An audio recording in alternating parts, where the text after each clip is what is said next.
देवभूमि में आप सभी का स्वागत। उत्तराखंड में कोरोना संक्रमण 58,000 के पार हो चुका है और पिछले 24 घंटे में 336 नए मरीज मिले हैं। 51,486 मरीज अब तक ठीक हो चुके हैं और 5,527 एक्टिव केस अभी हैं। राज्य में अब तक 933 कोरोना मरीजों की मौत हुई है। तो ये पूरा आंकड़ा कोरोना का अब तक का आपको बता दें कि बीते 24 घंटे में 336 मरीज सामने आए हैं। हालांकि काफी हद तक नियंत्रित अब कोरोना लग रहा है, क्योंकि बीच में जिस तरीके से तेजी के साथ कोरोना बढ़ा और तेजी के साथ अपना पीक इसने उत्तराखंड के अंदर दिखाया, अब फिलहाल काफी हद तक नियंत्रण में है। 336 मरीज पिछले 24 घंटे में मिले हैं। 58,000 के पार कोरोना का अगर संक्रमण है तो लगभग 51,000 के पार संख्या है जो कि ठीक हो चुकी है। 900 के आसपास कुछ संख्या है जहां पर मरीजों की मौत हुई है। तो ये पूरा आंकड़ा कोरोना को लेकर इस वक्त उत्तराखंड का है और उत्तराखंड के अंदर लगातार कोरोना पर और ज्यादा नियंत्रण पाने की कोशिशें की जा रही है।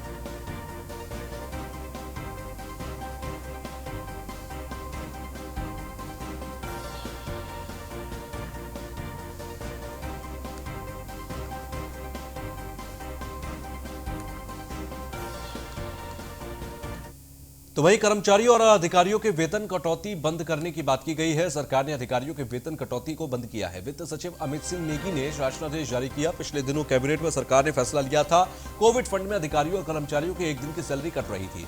अब किसी भी अधिकारी या कर्मचारी का वेतन नहीं काटा जाएगा। सिर्फ स्पीकर, मुख्यमंत्री, मंत्रियों, विधायकों का ही वेतन कटेगा। दायित्वधारियों और अखिल भारतीय सेवाओं के अफसरों का वेतन नहीं कटेगा। तो आपको बता दें कि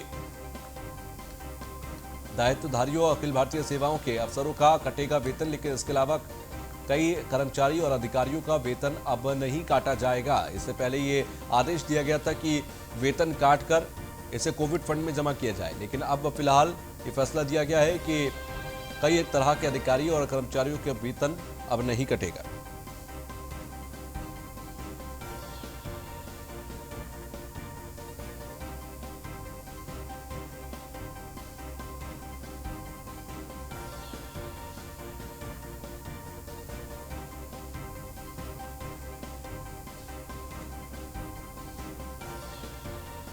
तो कोविड फंड में ये पैसा जमा किया जा रहा था। अब किसी भी अधिकारी या कर्मचारी का वेतन नहीं काटा जाएगा। सिर्फ स्पीकर, मुख्यमंत्री, मंत्रियों, विधायकों का ही वेतन कटेगा।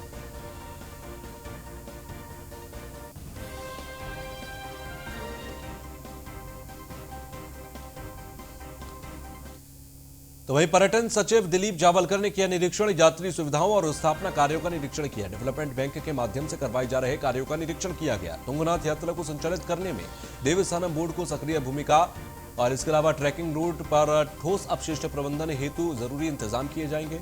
पर्यावरण विकास समिति का गठन भी किया जाएगा। तो दिलीप जावलकर की तरफ से तमाम जानकारियां दी गई और निरीक्षण के दौरान इन तमाम बातों का जिक्र किया गया।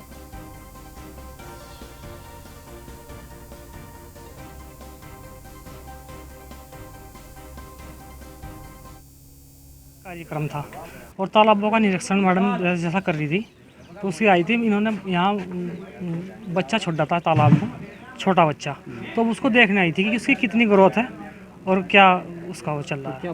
उन्होंने बताया, मैडम ने देखा, उन्होंने पूरा बच्चे का निरीक्षण करा, जाल लगा तालाब के अंदर, जाल लगवा कर देखा, तो उन्होंने ये देखा कि काफ़ी अच्छी तरीके से मछली की ग्रोथ हो रही है और देखभाल के उन्होंने बताया कि काफ़ी अच्छी देखभाल मछली की चल रही है। किसान गोष्ठी का एक कार्यक्रम था और तालाबों का निरीक्षण मैडम जैसा कर रही थी, तो उसकी आई थी। इन्होंने यहाँ बच्चा छोड़ा था तालाब में, छोटा बच्चा, तो उसको देखने आई थी कि उसकी कितनी ग्रोथ है और क्या उसका वो चल रहा है। उन्होंने बताया, मैडम ने देखा। खबर रुड़की से, जहां पर प्रधान सहित 3 लोगों के खिलाफ मुकदमा दर्ज किया गया है। आपको बता दें, रुड़की का यह मामला है जहां पर 3 लोगों के खिलाफ मुकदमा दर्ज हुआ।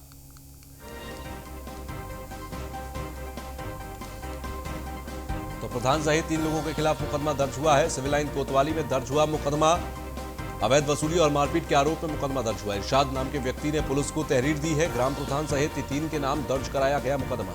लॉकडाउन में युवक सब्जी बेचकर कर रहा था परिवार का पालन पोषण। परमिशन दिलाने के लिए ग्राम प्रधान ने मांगे थे 30,000 रुपए। तो ऐसे में प्रधान सहित 3 लोगों पर यह मुकदमा दर्ज किया गया।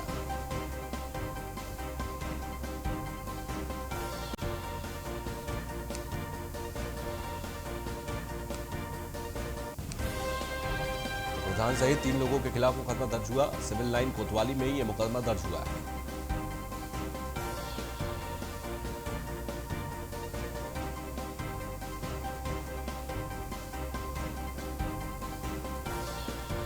ग्राम प्रधान सहित 3 के नाम ये मुकदमा दर्ज किया गया। 30,000 रुपए मांगे गए थे प्रधान की तरफ से। लॉकडाउन में युवक सब्जी बेचकर अपना परिवार पाल रहा था और ऐसे में परमिशन दिलाने के लिए ग्राम प्रधान ने इससे 30,000 रुपए मांगे रिश्वत के तौर पर। फिलहाल ये पूरा मामला दर्ज किया गया और प्रधान सहित 3 लोगों के खिलाफ मुकदमा दर्ज किया है।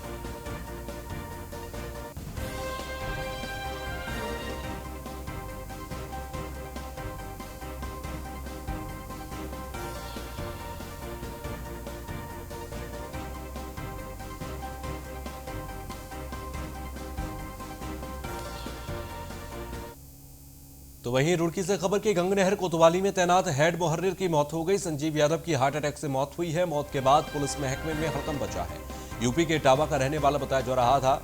संजीव यादव सितंबर 2019 से गंगनहर कोतवाली में तैनात थे। संजीव यादव और पुलिस अधिकारियों ने संजीव यादव की मौत पर गहरा दुख व्यक्त किया। शव को पोस्टमार्टम के लिए सिविल अस्पताल भेजा गया।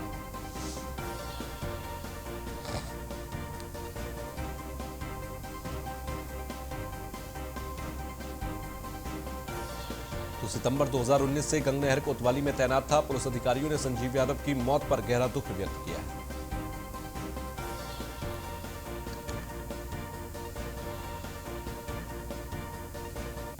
तो ब्रेक के बाद एक बड़ी खबर हम आपको दे दें कि कांग्रेस पर बीजेपी ने निशाना साधा। कांग्रेस का एक ही नारा, हम नहीं सुधरेंगे, ये देवेंद्र भसीन का कहना है। कांग्रेस नियम की धज्जियां उड़ाती है और उड़ाकर प्रदर्शन कर रही है। कांग्रेस की नजर में जनता का जीवन की कोई कीमत नहीं, जनता के जीवन की कोई कीमत नहीं। कांग्रेस अपनी बुरी स्थिति से इतनी परेशान है। कांग्रेस नेता संयम खो बैठे हैं, ये देवेंद्र भसीन की तरफ से कहा गया। कांग्रेस की नजर में कोई भी जनता के जीवन की अहमियत नहीं है, ये देवेंद्र भसीन की तरफ से कहा गया। बीजेपी के प्रदेश मीडिया प्रभारी हैं और इनकी तरफ से कांग्रेस के नेताओं को कोसा गया और कहा गया कि कांग्रेस के नेता संयम खो बैठे हैं। तो कांग्रेस पर बीजेपी का निशाना, कांग्रेस का एक ही नारा, हम नहीं सुधरेंगे। देवेंद्र भसीन की तरफ से इस बात का जिक्र हुआ। तो कांग्रेस से नियमों का तो हमारे साथ प्रदेश मीडिया प्रभारी बीजेपी के देवेंद्र भसीन जुड़ गए हैं फोन लाइन पर। देवेंद्र जी, बहुत बहुत स्वागत है आपका। जी बहुत धन्यवाद सर। आपकी तरफ से यह कहना है कि कांग्रेस के नेता संयम खो बैठे हैं और इनको आम जनता के जीवन से कोई लेना देना नहीं, इसका तात्पर्य क्या है? क्या कहने की कोशिश कर रहे हैं आप?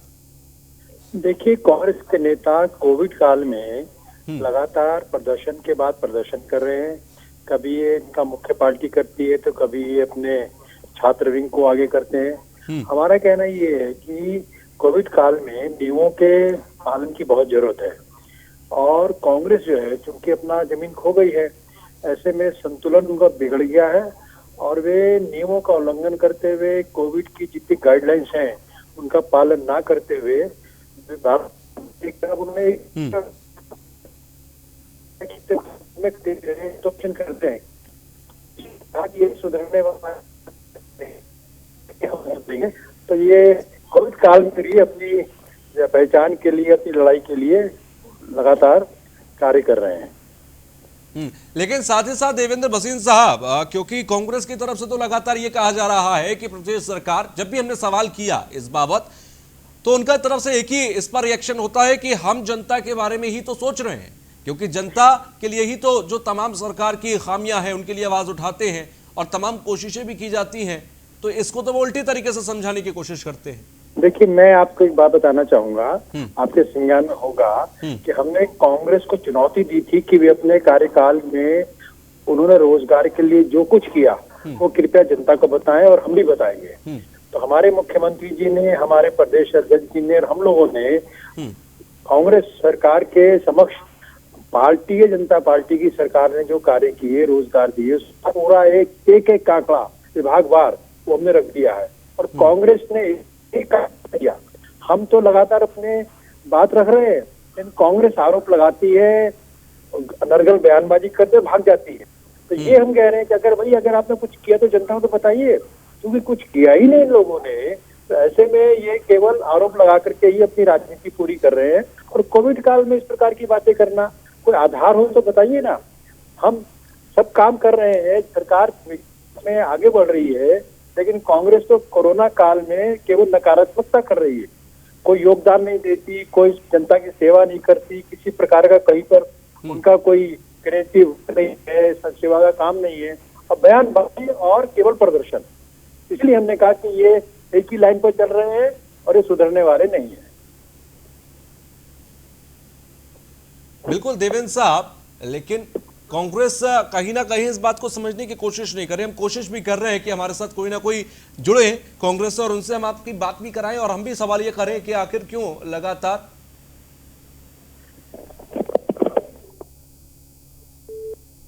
देवेंद्र साहब हमारे साथ बने रहिए, क्योंकि प्रदेश उपाध्यक्ष हमारे साथ जुड़ गए कांग्रेस से सूर्यकांत धस्माना साहब। धस्माना साहब बहुत बहुत स्वागत आपका।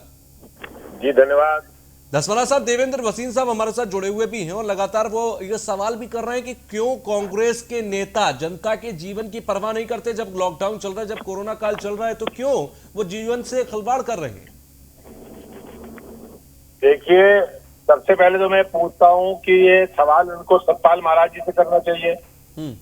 सतपाल महाराज जी संक्रमित हुए और संक्रमित होकर के 2 बार कैबिनेट की बैठक में चले गए, जहाँ राज्य के मुखिया बैठे थे, जहाँ सारे मिनिस्टर्स बैठे थे, और 22 लोग उनके परिवार के संक्रमित हो गए।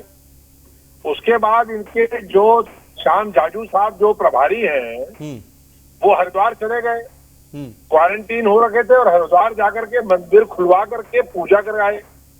इनके प्रदेश अध्यक्ष बंशीधर भगत, वो भगत साहब जो हैं, अपने सरकारी आवास में जो नया आवास उनको आवंटित हुआ, उसमें जाकर के बाकायदा गृह प्रवेश करके दावत में बुलाते हैं 1000 आदमियों को, और उसके बाद तमाम लोग संक्रमित हो जाते हैं, पत्रकार संक्रमित हो जाते हैं, वहां पर जो मिनिस्टर गए उनमें से कई लोग संक्रमित हो जाते हैं, इनके विधायक संक्रमित हो जाते हैं, इनके विधानसभा अध्यक्ष संक्रमित हो जाते हैं। ये दूसरे को पाठ पढ़ा रहे हैं। भैया, कांग्रेस लोग जो है भोज करते हुए संक्रमित नहीं किया किसी को। कांग्रेस के लोगों ने राज्य की सरकार की जो जन विरोधी नीतियां हैं, जो पूरे देश के अंदर आज उत्तराखंड का नाम रोशन बीजेपी की सरकार ने किया है, बेरोजगारी के मामले में पूरे प्रदेश के अंदर आज बेरोजगारी जिस चरम पर है, कांग्रेस के लोगों ने उसके लिए प्रदर्शन किया। जो 3.5 लाख करोड़ रुपया मोदी सरकार कच्चा तेल सस्ता होने के बाद पेट्रोल और डीजल को आसमान पर पहुंचा करके कर रही है, उसके खिलाफ कांग्रेस ने प्रदर्शन किया।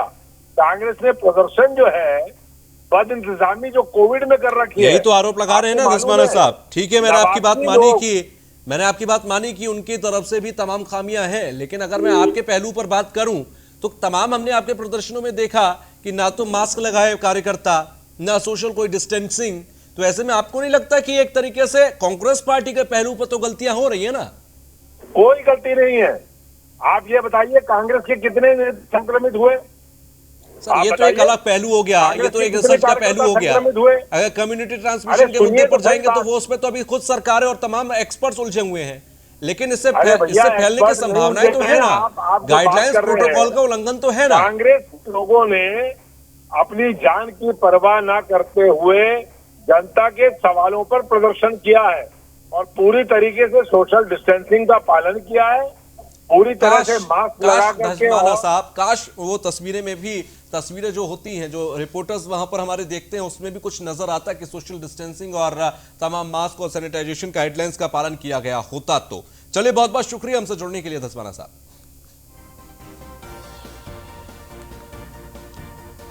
चलिए आगे बढ़ते हैं डोईवाला से खबर, जहां पर पेयजल किल्लत से परेशान है ग्रामीण और पेयजल किल्लत से यूकेडी का जल संस्थान पर प्रदर्शन है। उत्तराखंड क्रांति दल के नेता शिव प्रसाद सेमवाल के नेतृत्व में प्रदर्शन हुआ। यूकेडी के प्रदेश अध्यक्ष दिवाकर भट्ट ने भी प्रदर्शन किया। जल संस्थान पानी का बिल तो पूरा भेज रहा है, पिछले कई महीनों से लोगों के घरों में पानी का बिल नहीं आ रहा।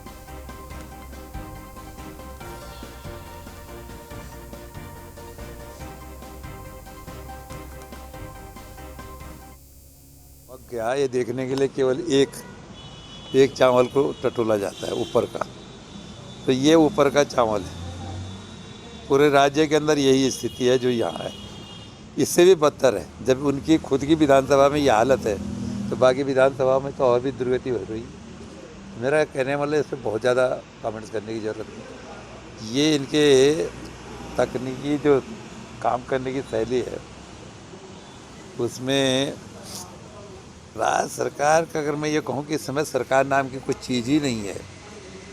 एक पटवारी थी, इनका कहना नहीं मानता, एक चपरासी इनकी बात नहीं सुनता, जो अधिकारी के मन में आ रहा वही करेगा, इनको सुनता कौन है?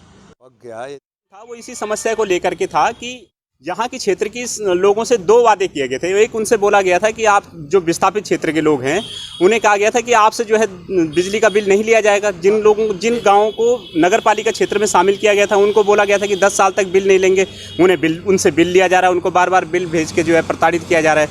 दूसरी ओर जो विस्थापित क्षेत्र के लोग हैं, हनुमंतराव कमेटी के अनुसार उनका पानी का बिल जो है माफ़ किया गया था, लेकिन आज तक वहाँ पेयजल की लाइन नहीं बिछी है। अब आप ये समझ लीजिए उनको जो है ट्यूबवेल के और जो सिंचाई का पानी है उससे पेयजल के लिए इस्तेमाल करना पड़ रहा है और ऊपर से उनको अब बिल दोबारा से भेजना पड़ रहा है। ये मतलब ये किस तरीके का अन्याय है? काहे को ये लोग विस्तार, जबकि हमारे क्षेत्र का पानी है वो लोग टिहरी से होकर के जहाँ डैम बन रहा है जो पूरी देश को पानी दे रहा है वहाँ से ये लोग बेचारे यहाँ विस्थापित हो गए।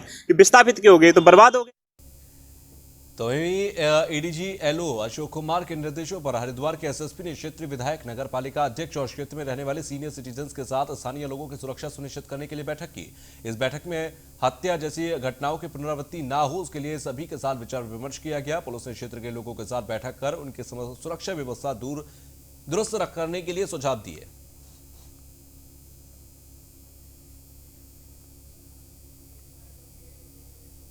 शिवालिक नगर के जे क्लस्टर में एक बुजुर्ग दंपति की हत्या कर दी गई थी, तो उसका खुलासा जल्दी से जल्दी हो।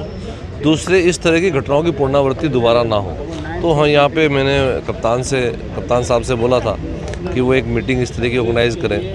मैं भी जिसके अंदर रहूँगा तो हम सीनियर सिटीजन्स को, वहाँ के विभिन्न ऑर्गेनाइजेशन के प्रतिनिधियों को बुलाएंगे और उनके सजेशन लेंगे कि हम इसको कैसे रोक सकते हैं, किस तरह की घटनाओं की पुनरावृत्ति ना हो, इनका खुलासा हो। तो आज इस विषय में सारे संभ्रांत नागरिकों की शिवाजीनगर यहाँ हर क्लस्टर से थे, हर ऑर्गेनाइजेशन से थे, उनकी बैठक हुई है और लोगों ने जो सुझाव दिए हैं हमने कप्तान को बोल दिया उनका तत्काल इम्प्लीमेंट करने के लिए। जैसे जितनी झुग्गी झोपड़ी में जो लोग रहते हैं उनका वेरिफिकेशन, जो रेडी ठेली वाला, कूड़ा उठाने वाला, इन सब लोगों के वेरिफिकेशन, जो किराएदार हैं स्ट्रिक्टली सबका वेरिफिकेशन होना चाहिए। तो वहीं प्रदेश को सर्वाधिक राजस्व देने वाला आबकारी विभाग इन दिनों छापेमारी कर नियमों का उल्लंघन करने वालों पर कार्रवाई कर रहा है। जनपद पौड़ी के विभिन्न अंग्रेजी शराब की दुकानों से शिकायत प्राप्त हो रही थी कि तय की गई कीमत से ज्यादा में शराब बेची जा रही है, साथ ही अन्य नियमों का भी ध्यान नहीं रखा जा रहा। वहीं आबकारी विभाग की ओर से जनपद की विभिन्न दुकानों में छापेमारी की गई तो बीते 1 महीने के अंदर करीब 3.5 लाख का जुर्माना लगाया गया।